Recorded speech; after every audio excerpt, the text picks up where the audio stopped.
भक्तजनों, माताओं, बहनों, सादर जय श्री कृष्ण। हमारे YouTube चैनल में आप सभी का बहुत बहुत स्वागत है। मैं हूं आपके साथ आचार्य धर्मेंद्र शास्त्री। सबसे पहले आपको और आपके पूरे परिवार को षटतिला एकादशी की बहुत बहुत शुभकामनाएं एवं बधाइयां। भगवान श्री लक्ष्मी नारायण का भरपूर आशीर्वाद आप सभी के जीवन पर सदैव बना रहे। आप सभी सुखी रहें, स्वस्थ रहें, व्यस्त रहें और मस्त रहें, निरंतर उन्नति तथा प्रगति को प्राप्त करते रहें। आज हम आपको बताने जा रहे हैं कि माघ माह के कृष्ण पक्ष की जो षटतिला एकादशी है वो कब रहेगी, आपको एकादशी व्रत कब करना है तथा इस व्रत का पारणा आपको कब करना चाहिए। यह संपूर्ण जानकारी इस वीडियो के माध्यम से हम आपको प्रदान करने जा रहे हैं। पूरे वर्ष में 24 एकादशी आती है, लेकिन जिस साल अधिक मास आता है, पुरुषोत्तम मास आता है, उस वर्ष इनकी संख्या 2 अधिक होकर के 26 हो जाती है। इस प्रकार पूरे साल में 26 एकादशियां आती है। प्रत्येक एकादशी का भिन्न भिन्न महत्व हमारे धर्म ग्रंथों तथा पुराणों में बताया हुआ है।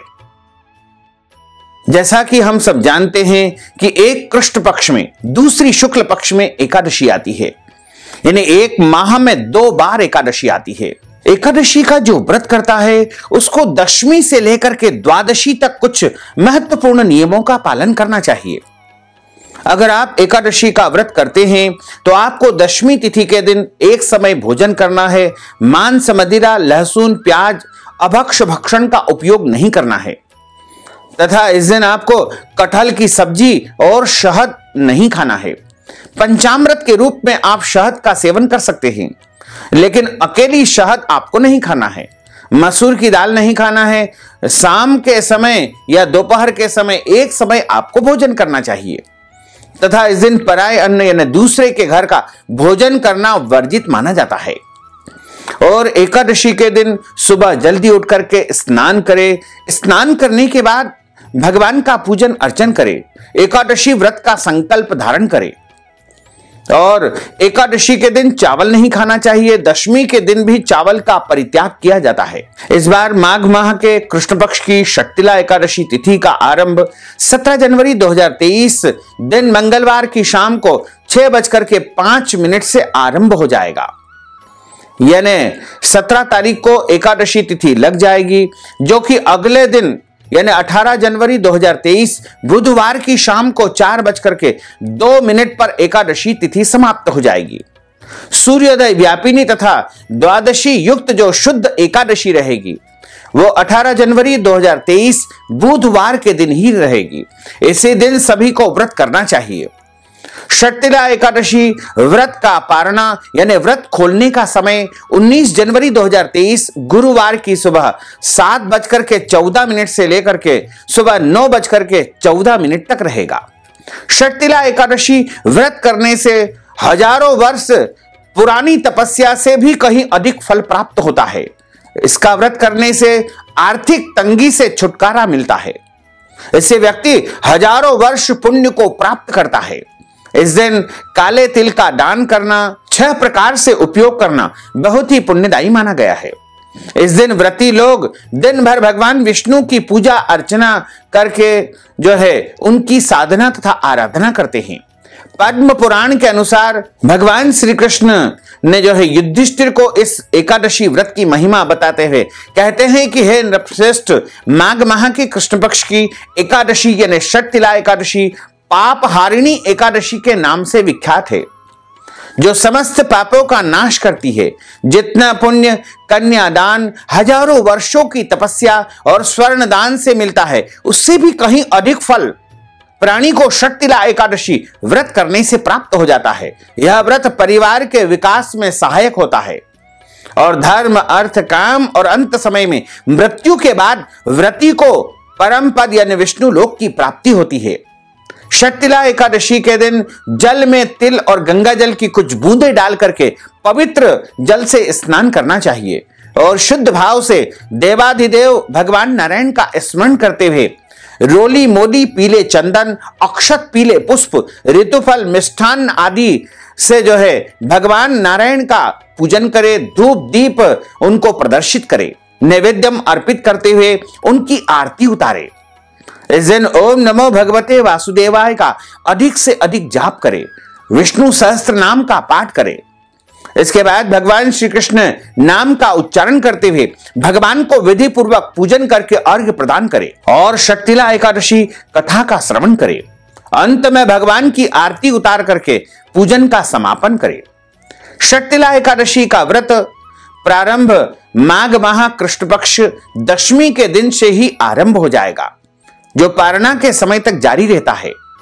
एकादशी पर स्नान आदि तथा दैनिक नित्य क्रिया से निवृत्त होकर के सभी देवताओं के देव श्री भगवान का पूजन करें और एकादशी व्रत का संकल्प धारण करें। एकादशी के दिन लकड़ी का दातून नहीं करना चाहिए। नींबू, आम या जामुन के पत्ते चबा करके कुल्ला कर लेवे और अंगुली से गले को साफ कर लेवे। एकादशी के दिन किसी भी रूप में चावल ग्रहण नहीं करना चाहिए, घर में चावल भी नहीं बनाना चाहिए तथा इस दिन पूर्णतः ब्रह्मचर्य व्रत का पालन करना चाहिए। एकादशी के दिन प्याज, लहसुन, मांस, मदिरा, दाल, गाजर, शलजम, गोभी, पालक का सेवन नहीं किया जाता है। कटहल की सब्जी का भी उपयोग इस दिन नहीं किया जाता है। इस दिन झाड़ू पोछा भी वर्जित माना गया है, क्योंकि झाड़ू पोछी के माध्यम से सूक्ष्म जीवों की हत्या का दोष लगता है। इस दिन खास करके बाल नहीं कटवाना चाहिए, दाढ़ी कटिंग बिल्कुल नहीं करवाना चाहिए और शरीर के अंग के कोई भी बाल काटना तथा कटवाना वर्जित माना जाता है। एकादशी के दिन नाखून भी नहीं काटना चाहिए। शक्तिला एकादशी के दिन तिल का स्नान किया जाता है, तिल का उपटन लगाया जाता है, तिल का हवन किया जाता है तथा तिल के माध्यम से तर्पण किया जाता है और तिल का भोजन किया जाता है तथा इस दिन तिल का दान भी किया जाता है। 6 प्रकार के प्रयोग के कारण यह शक्तिला एकादशी कहलाती है तथा इसका बहुत पुण्य प्राप्त होता है।